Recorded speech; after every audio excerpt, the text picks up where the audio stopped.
আসসালামু আলাইকুম সবাইকে। তো বের হলাম, পাহাড়ের উপরে যাচ্ছি, কারণ আমার শহরে প্রতি বছর চকলেটের একটা বড় মেলা বসে। আর এইখানে একটা আমি প্রথমবার যাচ্ছি, একটা দোকানের মতন বসেছে, আর আমি নানান ধরনের জিনিস দেখেছি, আর প্রথমবার অনেক চকলেট দেখেছি।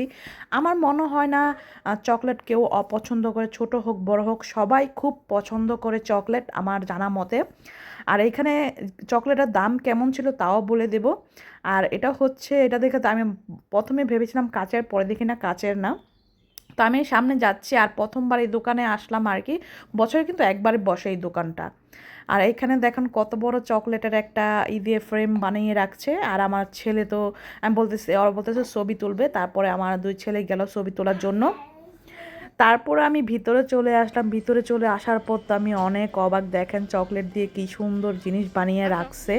আমার তো দেখে মাথা গরম হয়ে গেছে, মানে আমি কি বলবো, আমি চকলেট এত পছন্দ করি যা বলার বাহিরে। তো ঘুরে ঘুরে সব দেখতেছিলাম, আর ভয় পাইতেছিলাম যে ভিডিও করলে ওরা কিছু মনে করবে কিনা। পরবর্তীতে দেখলাম না, ওরা কিছু মনে করে না, যার যেমন ইচ্ছে ভিডিও করতেছে। সত্যি কথা বলতে মার্কেটের তুলনায় এখানে একটু দাম বেশি। এগুলো এগুলো দেখে মনে হইতেছে না যে ড্রিঙ্কস, কিন্তু ড্রিঙ্কস না, এগুলো হচ্ছে নথেল্লা, কাছের বোতলে রাখা। আর সাইডেও কিন্তু তারা ছোট ছোট গ্লাসে বিক্রি করতেছে খাওয়ার জন্য। আর এই দিকে দেখেন চকলেট, আর চকলেটের জুতার চকলেট আমি ফার্স্ট টাইম দেখেছি। আমার ছেলে তো দেখে বলতেছে মা দেখো দেখো, আর ওরা তো চকলেট দেখার পর পাগল হয়ে গেছিলো। এটার দাম ছিল মনে হয় 25 ইউরো কিংবা 30 ইউরোর মতন, ঠিক আছে। আর আমি ফার্স্ট টাইম কিছু চকলেট দেখেছি, তার মধ্যে জুতার চকলেট একটা, আর একটা ছিল বুতাম, বুতাম কোয়ালিটি। আর সত্যি কথা দামটা একটু বেশি ছিল তুলনামূলক। আর আমার ছেলেদের আমি এখান থেকে কিছু কিনে দিয়েছি, না কিনে তো যাওয়া যায় না। যে দেখেন এইগুলো কিনে সবচেয়ে কম দামি মনে হয় এই চকলেটটাই ছিল। তো এই চকলেট আমি দুই ছেলের জন্য দুইটা নিয়ে নিয়েছি। আমার ছেলে তো বলতেছে আমি সব নিয়ে নেবো, দুইজনে ঝগড়া করতেছিল। যাই হোক, এ দেখেন আরও সুন্দর সুন্দর সুন্দর সুন্দর কিছু চকলেট। এই যে আমার মনে হয় যেমন দেখতে খেতে খুব মজাদার। আমি চকলেট, বাদামালা চকলেট খুবই খুবই পছন্দ করি। আমি সবসময় ওইটাই খাওয়া হয়।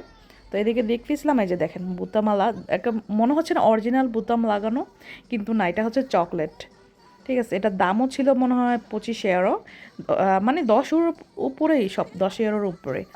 তো আমি আর বেশি কেনাকাটা করিনি, তারপরে চলে আসলাম সামনে দিকে। আমি এটা দিয়ে তারপরে বের হয়ে যাব আমরা। আর দেখেন কি সুন্দর ওরা সাজিয়ে রাখছে। আর এগুলো হচ্ছে খুব সুন্দর সুন্দর, দেখেন আপনি যে আমরা মাটি তুলে না ওই রকম কিছু বানিয়ে রাখছে, যে একদম চকলেট। আমার ছেলে খেয়ে খেয়ে দেখাচ্ছে আমার। চলে আসলাম অন্য একটা সাইডে, এগুলো কিন্তু চকলেট, কিন্তু দেখা যাচ্ছে রং। আমি তো প্রথমবার ভেবেছি রং পেন্সিলই, তারপরে দেখি না, লেখা আছে চকলেট। আর এইগুলোর ভিতরেও চকলেট আছে। আর আমি সত্যি কথা বলতে, আমি ছোটোবেলা প্রচুর পরিমাণে চকলেট খেতাম যখন স্কুলে পড়তাম। আমার টিফিনের জন্য টাকা দিত, ওই টিফিনে টাকা দিয়ে আমি চকলেট খেয়েছি। আর আমার বড় ছেলে এত পরিমাণ চকলেট খেয়েছে, ওর দাঁত সবই পুকে খাওয়া। বাট মেজু ছেলে একটু কমই খেয়েছে এগুলো চকলেট। আর আমি চকলেটটা খুবই পছন্দ করি, বাট এখন আর খাওয়া হয় না। আমি নতেলাটা বেশি খাই, খেতে খেতে মোটা হয়ে গেছি অনেক। যাই হোক, এখন আমরা কাউন্টারের দিকে যাচ্ছি। আর এখানে খোলাও আপনি কিনতে পারবেন, আলা 5টা কিনেন 10টা কিনেন, যেমন যা মানে ইয়ে আছে আর কি, তারা ওই রকমই কিনতে পারে। তো আমি এই দিক থেকে আর নেই, কারণ বাসায় এই ধরনের চকলেট আছে। আর আর আমার দুই ছেলে অন্য রকমের চকলেটই পছন্দ করে বেশি। আর নতেলাটা খাওয়া পরে রুটি দিয়ে, ঠিক আছে। এগুলো সবই নতেল্লা। আর আমার কাছে খুবই ভালো লাগলো দেখে। ভিডিওটা কেমন লাগলো জানাবেন। তো এখন আমরা বের হয়ে যাব, কারণ আমাদের চকলেট কেনা শেষ, আর আমরা অন্য এক জায়গায় যাব। আর এই জায়গাটা হচ্ছে ইতালিয়ানরা এখানে এসে প্রার্থনা করে, আমরা যেমন নামাজ পড়ি ওরাও প্রার্থনা করে। তো ভিডিওটা কেমন লাগলো অবশ্যই কমেন্টস করে জানাবেন। কার চকলেট পছন্দ তাও আমাকে কমেন্টস করে জানাতে পারেন। সবাই ভালো থাকবেন, আর আমার 4 ছেলের জন্য দোয়া করবেন। আল্লাহ হাফিজ।